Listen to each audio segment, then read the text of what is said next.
بسم اللہ الرحمن الرحیم۔ السلام علیکم۔ والد صاحب کو گردوں میں تکلیف رہنے لگی تو فیکٹری سے جواب مل گیا۔ تبھی گھر کی سبھی عورتیں گڑیاں بنا کر آمدنی میں اضافہ کرنے کی کوشش میں لگ گئی۔ تب میں 13-14 برس کی تھی۔ مجھے گھر کے معاملات سے کوئی سروکار نہ تھا۔ مجبوراً یہ کام کرنا پڑا تو ہر وقت جھنجھلائی رہنے لگی۔ بہن بھائیوں میں ہی بڑی تھی، سب سے زیادہ کام بھی مجھے ہی کرنا پڑتا تھا۔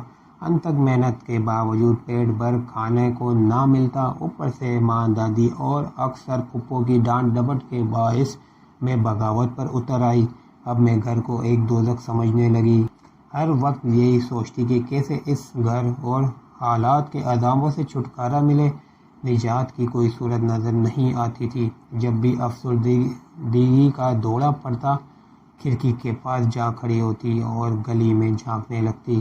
اس طرح مجھ کو سکون ملتا۔ یہ کھڑکی گویا میری سہیلی تھی۔ یہاں کھڑے ہو کر میں خود سے باتیں کرتی، دل کا بوجھ ہلکا ہو جاتا اور میں نارمل ہو جاتی اور افسردگی کی کیفیت سے نکل آتی۔ گویا یہ جگہ میرے لیے گوشہ عافیت تھی۔ یہ کھڑکی سے نما کا پردہ تھی، جہاں سے میں گلی میں رواں دواں رہنے والی زندگی کو ایک فلم کی چلتی ہوئی ریل کی طرح دلچسپی اور موہیت سے دیکھتی۔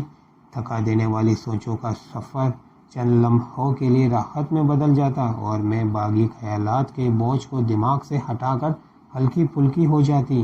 ماں کو میرے اس مشغلے سے چڑھتی۔ وہ جب بھی مجھے کھڑکی میں کھڑے دیکھتی بے نقص سناتی اور ابا کی پشتوں کو کوستی۔ اماں کی یہ عادت تھی کہ وہ روز دوپہر کے کھانے کے بعد 2 گھنٹے سو جاتی تھی۔ بس یہی وقت میری زندگی کا حاصل تھا۔ میں پورے 2 گھنٹے کھڑکی سے باہر گلی میں جھانکتے گزار دیتی۔ کبھی لڑکے آپس میں کھیلتے اور جھگڑتے نظر آتے اور مختلف قسم کے پھیری والے دلچسپ آوازیں لگاتے ہوئے گزارتے۔ متعدد زندگی اور اس کش اور اس ماہیت میں یہ خیال کبھی نہ آیا کہ کوئی اور بھی اتنی ماہیت سے مجھے دیکھتا ہوگا۔ کبھی دوپہر سنسان ہو جاتی تھی جب مئی جون کی کڑکتی گرمی پڑتی۔ ایسے میں بس ایک شخص ہی گلی میں ادھر سے ادھر ٹہلتا دکھائی دیتا۔ چند بار غور کرنے پر یہ حقیقت مجھ پر آشکار ہو گئی کہ یہ شخص وہی ہے جو اپنی دوپہر میرے تصور میں گلی میں ٹہلتے ہوئے گزارتا ہے۔ تبھی میں نے بھی اس کو توجہ سے دیکھنا شروع کر دیا۔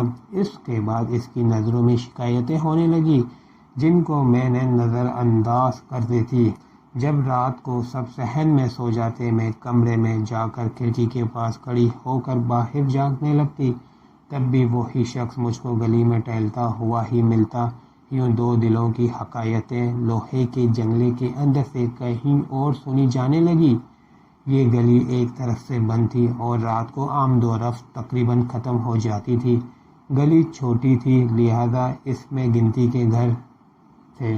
تبھی رات کو میں سنسان گلی میں دروازے سے بھی جھانکنے لگی، کیونکہ جھانکنا میری عادت تھی، ورنہ بے چینی ہوتی۔ کھڑکی میں لوہے کی سلاخیں لگی تھیں۔ اس میں سے جھانکنے سے مجھے یوں محسوس ہونے لگا جیسے گھر جیل ہے اور میں ایک قیدی ہوں جو سلاخوں سے جھانکنے پر مجبور ہے۔ ایک روز اماں نے ڈانٹا کہ اگر اب تجھے کھڑکی سے باہر جھانکتے پایا تو تیرے ابا سے شکایت کر دوں گی۔ سارا دن گلی میں جھانک کر وقت ضائع کرتی رہتی، تبھی کام پڑا ہوتا ہے۔ جی گھبرایا اور میں نے گڑیا بنانے سے انکار کر دیا۔ تمام دن روتی رہی۔ اس روز بادل چھائے ہوئے تھے، سب سو گئے تو میں نے آہستہ سے در کی کنڈی کھولی اور باہر نکل گئی۔ تمام گلی سنسان تھی، کوئی زیرو نہ تھا۔ نوید بھی نہیں کہ جو روز گلی میں مارچ کیا کرتا تھا، وہ بھی آج اپنے گھر میں دبک گیا تھا۔ میں اس طرح گلی میں چلتی چلی گئی جیسے کوئی غیر مرئی طاقت مجھ کو بلا رہی ہو۔ اتنے میں بارش شروع ہو گئی۔ جب تمام ہی بھیگ گئی تو احساس ہوا کہ میں تو گھر سے کافی آگے نکل آئی ہوں۔ تبھی پلٹی اور گھر کی طرف چلنا شروع کر دیا۔ اتنے میں ایک کھڑکی سے آتی روشنی مجھ پر پڑی۔ کوئی اپنی کھلی کھڑکی سے مجھے دیکھ رہا تھا۔ یہ نوید تھا۔ جب اس نے مجھے بارش میں تنہا جاتے دیکھا تو سمجھ گیا کہ میں اسی کی تلاش میں نکلی ہوں۔ وہ فوراً دروازہ کھول باہر آیا اور مجھ کو ہولے سے پکارا، صدف رکو، کہاں جا رہی ہو؟ اس کی آواز سن کر میں ٹھہر گئی۔ دل نے گواہی دی کہ ہاں تو اسی کی آواز سننے کی خاطر گھر سے نکلی تھی۔ اس کی آواز سن کر لگا جیسے اندھیرے میں چراغ جل گیا ہو۔ وہ میرے قریب آیا اور مجھ کو سرتپا برسات میں شرابور دیکھ کر اپنے گھر کی بیٹھک میں لے گیا۔ بس اس ملاقات کے بعد میرے دل سے کسی اجنبی سے ملنے کا خوف دور ہو گیا، کیونکہ نوید اب میرے لیے اجنبی نہ رہا تھا۔ اس کے بعد جب جی گھبراتا آدھی رات کو بے دھڑک اس سے ملنے چلی جاتی۔ اب میں اپنی ہر مشکل پر الجھن، دکھ اور مصیبت کا تذکرہ اس سے کرنے لگی، کیونکہ میں اسی کو نجات دہندہ سمجھتی تھی۔ اس کے ساتھ دکھ سکھ بانٹنے سے جی ہلکا ہو جاتا تھا۔ میں اس کو اپنی فگار انگلیاں دکھاتی کہ دیکھو گڑیا بناتے ہوئے کتنی بار سوئی میری انگلیوں میں کھپ جاتی ہے۔ اس سے کہتی مجھ سے شادی کر لو ورنہ میں گھٹ گھٹ کر مر جاؤں گی۔ وہ تسلی دیتا کہ خاطر جمع رکھو، تم میری ہو، تم ہی کو اپناؤں گا، ذرا سی مہلت چاہیے، تھوڑا سا صبر کر لو اور مناسب وقت آنے دو۔ بس ایسے ہی تسلیوں کی چھتری تلے اور مناسب وقت کے انتظار میں اس کی بیٹھک میں اس کی ہو گئی۔ اسی طرح میں روز اپنے دکھوں کے ساتھ خود کو اس کے حوالے کرتی رہی، لیکن ایک دن جب اپنے سامنے خطرہ محسوس کیا تو اصرار کیا کہ رشتے کے لیے اپنی اماں کو بھیجو۔ اس کے بعد وہ ایسا غائب ہوا کہ پھر دکھائی نہ دیا۔ وہ اپنے دادا اور دادی کے پاس گاؤں چلا گیا۔ اس نے مجھے اپنی صورت ہی نہ دکھائی۔ میری بچپن کی ایک سہیلی شادیہ تھی جس کی شادی ہو گئی تھی۔ پہلے وہ ہمارے گھر کے قریب رہتی تھی، لیکن پھر شادی ہو کر شہر چلی گئی تھی۔ ایک روز وہ میرے پاس آئی، مجھے پریشان دیکھ کر وجہ پوچھی تو میں اپنا دکھ ضبط نہ کر سکی اور رونے لگی۔ اس نے گلے لگایا، تسلی دی اور بھروسہ دلایا تو ساری بات اس کو بتا دی۔ اس نے امی سے مجھے اپنے ساتھ 2-3 دن کے لیے گھر لے جانے کی اجازت لی اور مجھے شہر لے آئی۔ اس کے گھر آ کر میری جان میں جان آئی۔ اس نے آتے ہی میرے دکھ کا مداوع کیا، کیونکہ اس کی بڑی نند ڈاکٹر تھی۔ اس طرح اس نے مجھے ہر اندیشے سے نجات دلوا دی۔ میں نے سکھ کا سانس لیا اور 4 روز بعد وہ مجھے اپنی کار میں میرے گھر چھوڑ گئی۔ اس بات کا علم سوائے شادیہ کی نند کے کسی کو نہ تھا۔ 2 ماہ بعد شادیہ مجھ سے ملنے دوبارہ ہمارے گھر آئی۔ وہ اپنے میکے ملنے آئی تھی، کیونکہ وہ اور اس کا شوہر ملک سے باہر جا رہے تھے۔ میکے میں 2 دن رہ کر وہ واپس چلی گئی۔ نوید کی بے وفائی سے میں کافی افسردہ رہنے لگی تھی۔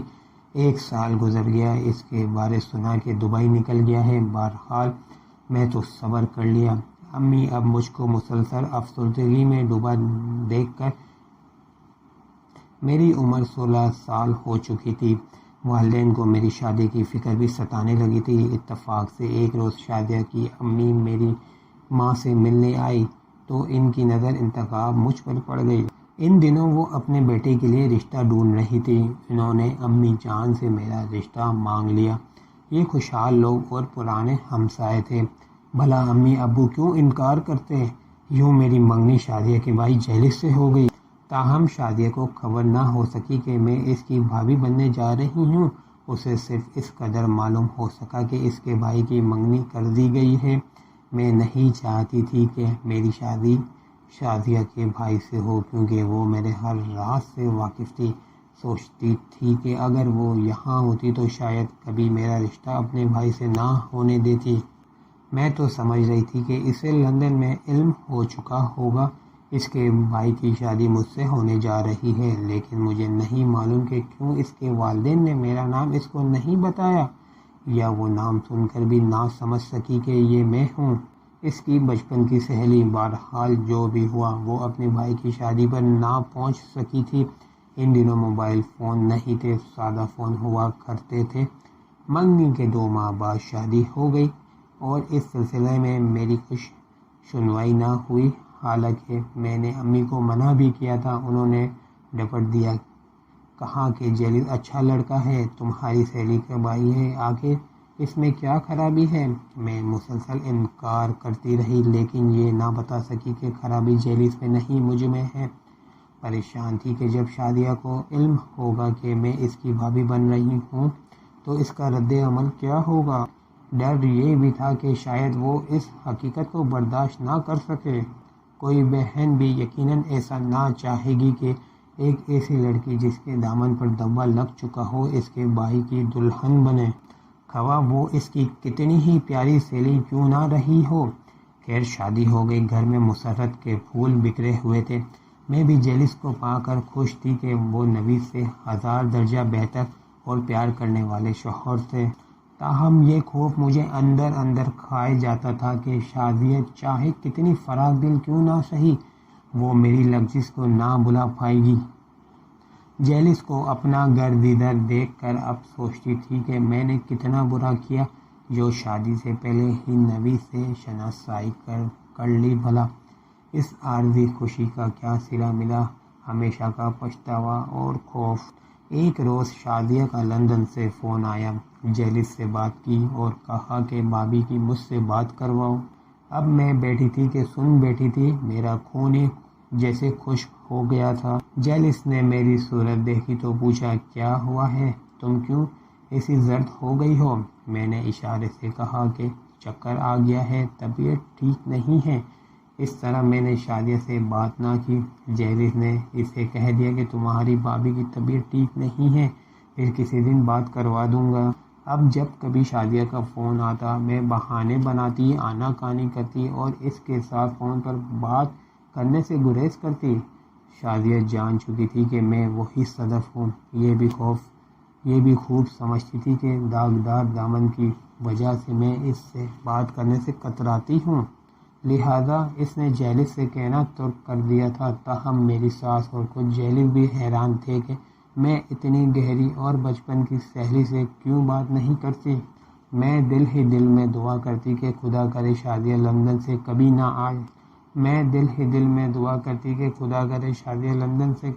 آئے، ہمیشہ کے لیے وہیں رہ جائے، یا پھر خدا اسے اتنا بڑا ظرف عطا کر دے کہ میری ماضی کی خطا بھلا کر وہ مجھے گلے لگا لے اور میرا پردہ رکھ لے۔ اب تو میں مر کر بھی جیلس سے جدا نہ ہونا چاہتی تھی۔ نوید کے ساتھ چند روز پیار کے دھوکے میں گزارے دن مجھ کو ایک بھیانک خواب جیسے لگتے تھے۔ میری اور جیلس کی شادی کے 2 برس بعد بالآخر وہ خوف زدہ کرنے والے دن بھی آ گیا جب شادیہ کا فون آیا کہ وہ اور اس کے شوہر پاکستان آ رہے ہیں۔ دعا کر رہی تھی کہ وہ مجھ سے خندہ پیشانی سے ملے، خفگی کا اظہار نہ کرے۔ خود کو سمجھاتی کہ میری سہیلی ایک نیک دل اور رحم دل انسان ہے، پھر وہ یورپ سے آ رہی ہے، یقیناً میرے بارے میں تنگ دلی سے نہ سوچے گی۔ مگر میرا خیال غلط تھا۔ اس نے آتے ہی اپنے والدین سے جھگڑا شروع کر دیا کہ اسے رشتہ طے کرتے وقت اہمیت کیوں نہ دی گئی، کیوں نہ بتایا کہ وہ جیلس کی شادی کس لڑکی سے کر رہے ہیں۔ وہ کہہ رہی تھی کہ میں جیلس کی بہن اور آپ کی بڑی بیٹی تھی، رشتہ کرتے وقت مجھ سے تو مشورہ کر لیا ہوتا۔ بے شک صدف میری گہری سہیلی تھی، بچپن کی دوست تھی، لیکن کچھ معاملات اتنے اہم ہوتے ہیں کہ اپنوں سے صلاح مشورہ ضروری ہوتا ہے۔ میری ساس بیچاری پریشان ہو گئی کہ شادیہ کو کیا ہو گیا ہے، آتے ہی موڈ خراب کر لیا اور جھگڑنے بیٹھ گئی۔ حالانکہ ہم نے اس کی پیاری سہیلی کو اس کی بھابھی بنایا اور صلاح مشورہ بھی اس وجہ سے نہ کیا کہ وہ تو اس رشتے سے قطعی اعتراض نہ کرے گی بلکہ خوش ہوگی۔ جیلس نے شادیہ سے کہا، آپا اب تم ناراضگی کو جانے بھی دو، میری شادی کو 2 سال گزر گئے ہیں، بات پرانی ہو گئی ہے، اور نہیں تو اپنی سہیلی کا ہی خیال کر لو۔ دیکھو تو صدف بیچاری کیسی سہم گئی ہے، تم ایسی تو نہ تھی، یورپ جا کر تمہارے مزاج کو کیا ہو گیا ہے۔ مگر وہ تو اتنی غصے میں تھی کہ آسمان سر پہ اٹھا لیا تھا۔ اس کے شوہر نے بھی سمجھایا مگر اس کا غصہ کم ہونے میں نہ آ رہا تھا۔ بس ایک ہی وجہ بتا کر باتیں سنائی جاتی تھی کہ تم لوگوں نے بھی مجھ سے مشورہ کیوں نہ کیا۔ اس بات کے سوا اس نے کوئی دوسری بات منہ سے نہ نکالی، مگر میں خوب سمجھ رہی تھی کہ وہ کیوں غصہ کر رہی ہے۔ دراصل وہ اپنے گھر والوں پر نہیں بلکہ مجھ ہی پر بے پردہ خفا ہو رہی تھی۔ میں چپ مہربا لب منہ میں گنگنائیاں ڈالے بیٹھی تھی، سوچ رہی تھی اس کا غصہ بجا ہے، تنہائی ملے تو اس سے کچھ کہوں، معافی مانگوں، بتاؤں کہ میں نے تو ماں سے احتجاج کیا تھا۔ 1-2 دن اس کا موڈ خراب رہا، جیسے بناوٹی غصہ تھا، پھر خود ہی نارمل ہو گئی اور موڈ مزاج ٹھیک کر لیا۔ میں نے تب بھی سکون کا سانس نہ لیا، اور باقی گھر والے پرسکون ہو گئے۔ کچھ دن میکے میں رہ کر وہ اپنے شوہر اور بچوں کے ساتھ سسرال چلی گئی۔ وہاں 2 ماہ قیام کیا، یہاں تک کہ لندن واپس جانے کا وقت آ گیا۔ اسے میکے دوبارہ آنا تھا مگر وہ نہیں آئی۔ البتہ فون پر اپنے گھر والوں کو خدا حافظ کہا، مجھ سے بھی سرسری بات کی، کوئی گلا شکوہ نہ کیا اور نہ مجھے معافی تلافی کا موقع دیا۔ بس اسی قدر بولی کہ جو تقدیر میں تھا ہو گیا۔ میں نے اپنے بھائی کا تم سے والہانہ پیار دیکھا ہے۔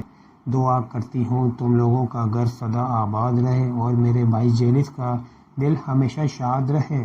اسے میں کسی قسم کا دکھ نہیں پہنچانا چاہتی۔ تم بھی میرے بھائی کا خیال رکھنا اور اس کو کوئی صدمہ نہ پہنچانا، ہمیشہ وفادار رہنا۔ شازیہ کا فون سن کر مجھے یوں لگا جیسے منو بوجھ میرے دل سے اتر گیا۔ خوف دور ہوا تو سکھ کا سانس لیا۔ مجھ کو لگا جیسے آج ہی میری شادی جیلس کے ساتھ ہوئی ہے، مجھ کو نئی زندگی ملی ہے۔ اس کے بعد شازیہ 8 سال تک وطن واپس نہیں آئی۔ اس دوران میرے 4 بچے ہو گئے۔ جب میری ساس اور سسر بیمار پڑے تب وہ آئی تو ہم دونوں ادھیر عمر ہو چکی تھی۔ وہ مجھ سے پہلے کی طرح ملی، میرے بچوں کو لپٹا لیا، ان سے بہت پیار کا اظہار کیا اور بولے صدف مجھے معاف کر دو۔ پہلی بار جب میں آئی تھی دل میں غصہ لے کر آئی تھی، شاید وہ میرا فطری رد عمل تھا، مگر اب میرے دل میں غصہ نہیں ہے کیونکہ میں نے دین کی تعلیم سے یہ سبق لیا ہے کہ احسان کر کے جتلانا نہیں چاہیے اور شادی تقدیر سے ہوتی ہے۔ میں اب تمہاری اور اپنے بھائی اور تم دونوں کے بچوں کی خوشیوں اور سلامتی کی دعا کرتی ہوں۔ پردیس میں بھی بڑے پاپڑ بیلنے پڑتے ہیں، وہاں کی زندگی آسان نہیں ہے، البتہ وہاں رہ کر میں نے یہی سیکھا ہے کہ جیو اور جینے دو۔ میں اس کی باتیں سن کر آپ دیدہ ہو گئی۔ میں نے کہا صدف تم واقعی اعلیٰ ظرف ہو، تم نے اس ایک بات کو سوچا اور سمجھا کہ خطا انسان سے ہو جاتی ہے، تم نے میرا پردہ رکھ لیا، تم نے یہ دوسرا بڑا احسان مجھ پر کیا ہے جس کو میں عمر بھر نہیں بھلا سکوں گی۔